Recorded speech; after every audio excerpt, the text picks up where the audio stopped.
Welcome back to Reddit Story Time. Today we have four incredible stories.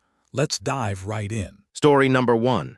I was asked to monitor employee productivity. I wasn't told to exclude management. This is a story about a company president who demanded surveillance and got exactly what he asked for, just not in the way he expected. Our storyteller was the IT guy at an HR company. The founder and president became convinced that the sales call center employees were wasting too much time on the internet. These were already the lowest paid people in the company, but apparently the solution was to find reasons to pay them even less. So the president demanded browser history reporting on everyone in the company. Not just the call center, everyone. Managers, HR staff, executives himself. He wanted it all in a management portal that could be reviewed during weekly performance meetings. The IT guy complied. He wrote a scheduled task that scraped browser history from every Windows machine on the domain, stored it centrally, and fed it into a dashboard. The first reports came in and the call center employees were surprisingly boring. Sure, there was some Facebook, some YouTube, some Amazon, but overall pretty tame. Then HR started looking at everyone else's reports, and that's when things got really interesting. The browsing history of the founder, owner, and president of the company was, in the storyteller's words, absolutely spectacular. So much adult content, a level that suggested a genuine problem. The IT guy wasn't particularly surprised. He'd worked on the president's home computer before and already knew about these browsing habits. But he never expected to see it all neatly categorized in the same productivity dashboard the president himself had demanded. A few days later, HR quietly asked the IT guy if he could exclude certain people from the reports. He asked who. They gave him a list. The president was right at the top. Funny how quickly a company's commitment to objective productivity metrics evaporates when the metrics become truly objective. The very tool designed to catch slackers caught the biggest slacker of all, the man who built the surveillance system. And the verdict, instant karma, be careful what you measure. Story number 2, boss said my team shouldn't go away, challenge accepted. This is the story of a developer who was told to keep his status green, so he did exactly that and then went hiking. Our storyteller was working remotely as a developer at a tech company. Within the first couple of months, he had automated so much of his workload that he had almost nothing left to do most days. Everything that could be scripted, monitored, or scheduled was. His work was done, the systems ran themselves, but then his manager noticed something.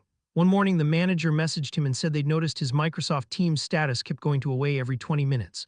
This shouldn't be happening if you're at your desk working, the manager said. Fair enough, the developer thought, so he replied, understood, my Teams will never go away again, and he meant it. But instead of actually sitting at his desk, he spent about 40 minutes writing a PowerShell script. This script launched a harmless sequence of processes every few minutes, mouse clicks, alt-tabbing, simulated keyboard activity, just enough to keep the team's status green. He set it to repeat every 10 minutes. He tested it. Available. 5 minutes later, still available. An hour later, still available. Perfect. So he grabbed his backpack, walked out of the coffee shop where he'd been working, and spent the rest of the afternoon hiking. And every afternoon thereafter, his team's status never went away again. The next time he heard from his boss, the manager was reviewing status times and actually thanked him for his dedication.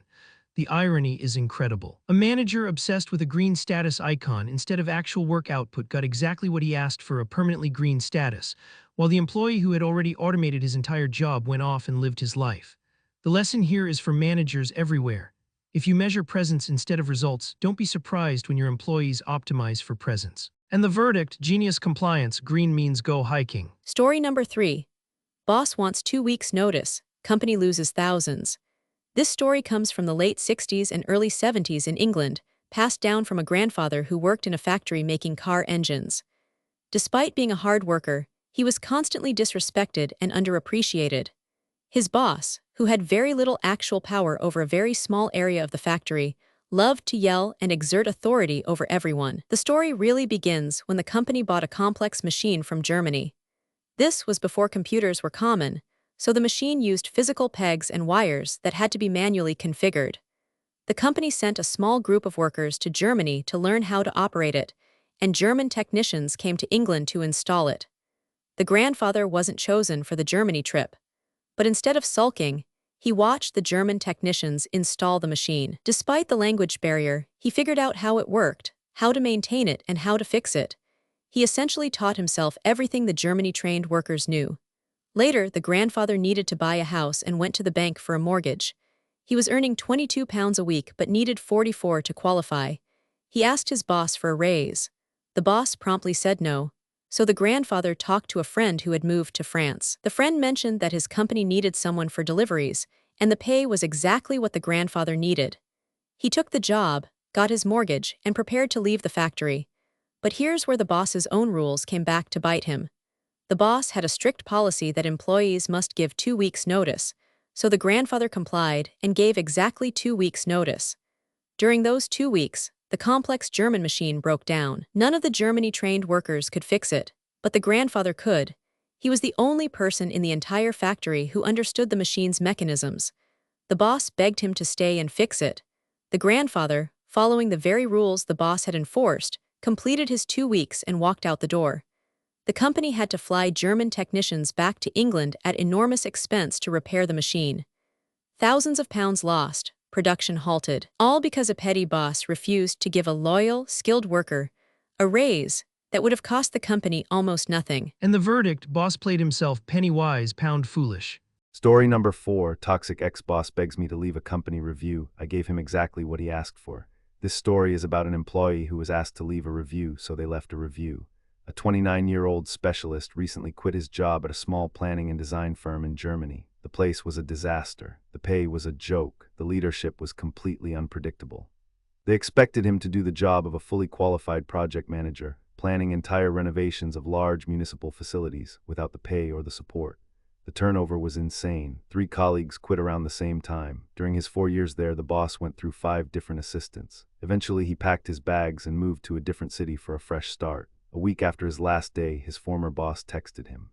Casually asked him to please leave a review for the firm on a popular local job review site, basically the German equivalent of Glassdoor. The boss genuinely thought they'd parted on great terms and assumed the employee would drop a 5-star rating to boost their terrible score. The employee just rolled his eyes and ghosted him.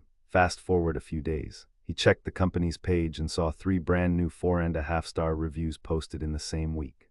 They were so obviously fake. All used the exact same corporate buzzwords: great work-life balance, amazing health benefits, which was literally just 50 minutes of stretching on Wednesdays, and magically praised all the exact things people usually complained about. At that point, the employee remembered his boss's text. He wanted a review. Fine, let's comply. He sat down and wrote a brutally honest, mathematically precise review. He kept it completely professional and subjective, using phrases like "in my experience," and "I felt that," so they couldn't legally sue him to take it down. He gave them 1 and 2 stars in almost every category, explicitly mentioning the lack of support, the horrible communication, and the crushing workload. But he didn't stop there. While he was at it, he contacted the platform's support team and reported the 3 fake reviews for manipulation. Pointing out the identical wording and the suspicious timing, the boss asked for a review. He got a real one, and the fake ones got flagged for removal. And the verdict, perfect compliance, he literally asked for it. That's all for today. If you enjoyed these stories, hit that subscribe button and ring the bell for more. See you next time.